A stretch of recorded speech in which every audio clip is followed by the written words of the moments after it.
Mais um blefe de Bolsonaro para enganar trouxas. Vem comigo. Antes de seguir, gostaria de pedir seu like nesse vídeo e sua inscrição nesse canal. Peço também, caso você possa e queira, sua contribuição clicando no botão Valeu ou se tornando membro aqui do blog do Cadu Amaral, clicando no botão Seja Membro. Os membros do blog do Cadu Amaral têm acesso a conteúdos exclusivos e assim você ajuda a mais um espaço de luta contra o fascismo à brasileira. Ao final do vídeo, deixa seu comentário. Concorde, discorde ou complemente. Mas sempre se lembre que só não vale xingar nem falar da mãe do povo. Compartilhe esse vídeo em todas as suas redes sociais. E também no WhatsApp e no Telegram, se você tiver. Lembrando que se você é de Alagoas, você pode assistir ao blog do Cadu Amaral na TV Com Marcel, canal 12 da NET. Se você não é de Alagoas, você pode assistir a TV Com no link que está na descrição desse vídeo. Obrigado. Domingo, 23 de fevereiro, são agora 11h30 da manhã, a hora que eu gravo esse vídeo e, gente, vamos lá, vamos direto ao ponto, tá? Jair Bolsonaro pode até fingir valentia, pode até se gabar com frases de efeito, mas a verdade é uma só.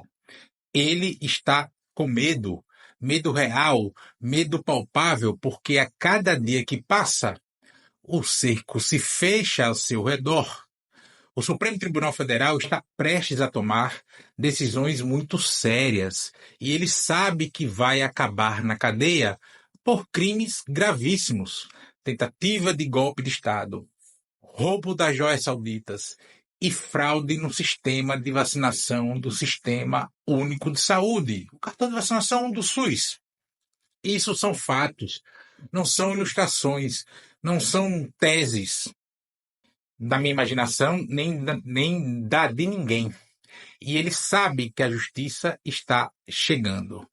E não é só medo da justiça também que ele tem. É medo do que pode acontecer com seu espólio eleitoral, já que ficará um bom tempo fora das eleições. Bolsonaro sabe que vai perder, o que ainda lhe dá alguma sobrevida política. Uma vez preso, Bolsonaro sabe que perderá o controle da narrativa, pelo menos do seu campo político, eleitoral, ideológico, enfim. Por isso ele tenta manter uma imagem de força, de resistência, mas na realidade seus dias de impunidade estão contados. Ele não tem mais a proteção do cargo de presidente da República, não tem mais a caneta na mão para tentar blindar a si mesmo e a seus aliados. Ele tenta projetar confiança, mas os bastidores mostram outra coisa. Um Bolsonaro acuado, discutindo com advogados, tentando encontrar uma saída que simplesmente não existe. Agora, o que a extrema-direita está tentando vender é a ideia de um acordão com o Supremo Tribunal Federal. A notícia foi divulgada no portal da revista Veja, e a revista Veja virou uma espécie de porta-voz ali da extrema-direita, né? Se somando ali um pouco à Gazeta do Povo, em boa medida também ao Poder 360, Folha de São Paulo, nos últimos dias, enfim.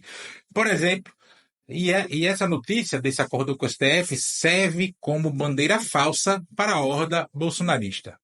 Vamos ser bem claros e objetivos aqui. Isso é uma piada de mau gosto. Um blefe, uma pantomima, um truque barato para enganar a própria base bolsonarista. Até os aliados de Bolsonaro sabem que essa ideia de fazer um acordão ali e tal é completamente inviável. O STF não tem por que aceitar um cessar-fogo desse tipo. O Bolsonaro, os caras tentam vender ali um acordão e aí Bolsonaro não fica preso, segue inelegível e para de bater na corte. Isso é piada pronta. Bolsonaro quer dar a impressão de que ele está no mesmo patamar da Suprema Corte, de patamar político, como se estivesse propondo um acordo de igual para igual. Não se engane, mas os patriotários vão se deixar enganar. Essa conversa não passa de um teatro. Quando o STF, inevitavelmente, não aceitar o suposto acordão, os bolsonaristas já terão uma narrativa pronta. Olha, a perseguição contra o Bolsonaro, tá vendo? Ele tentou recuar, fazer um acordo ali, e os ministros não aceitam, o Xandão não aceita. E é exatamente isso que eles querem: transformar um criminoso em vítima. E aqui vem outro ponto importante, tá? A extrema-direita tenta criar uma falsa equivalência entre Jair Bolsonaro e o presidente Lula. Então vamos relembrar os fatos de forma resumida aqui. Lula foi preso pela Lava Jato sem provas. O então juiz Sérgio Moro, que depois virou ministro do governo Bolsonaro como recompensa por tirar Lula das eleições de 2018, não conseguiu sequer apontar um crime específico cometido por Lula. Chegou ao absurdo, Sérgio Moro chegou ao absurdo de usar o termo atos indeterminados em sua decisão de condenação. Isso não existe no Estado democrático de direito.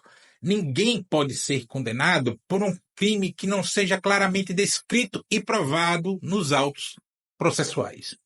No TRF-4, os juízes disseram que leram um documento de 250 mil páginas em 6 dias. Isso dá 2.000 páginas por hora, sem dormir, durante 6 dias.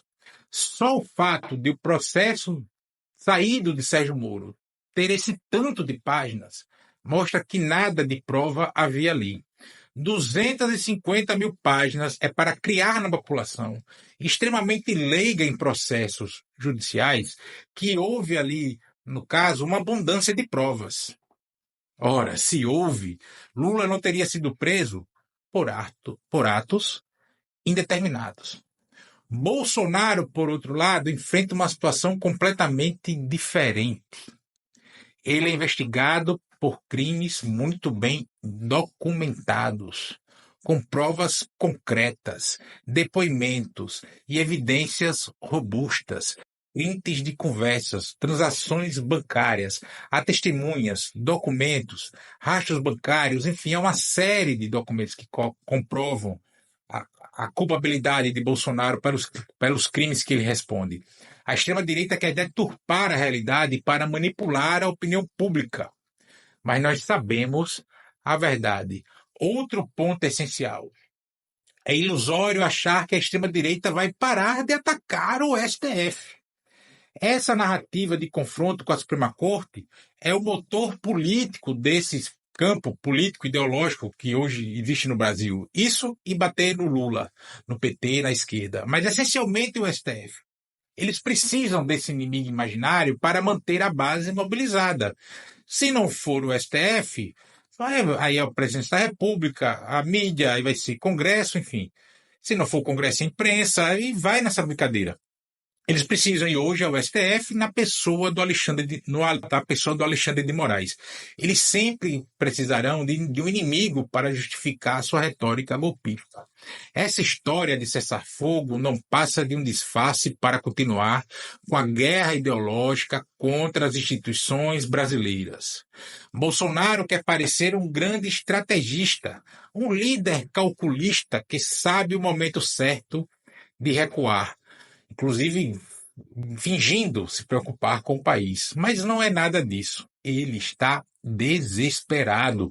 E é exatamente por isso que ele faz esse tipo de coisa o tempo todo, o que é inflar a sua base com discursos de valentia, dizendo estar pronto para o embate.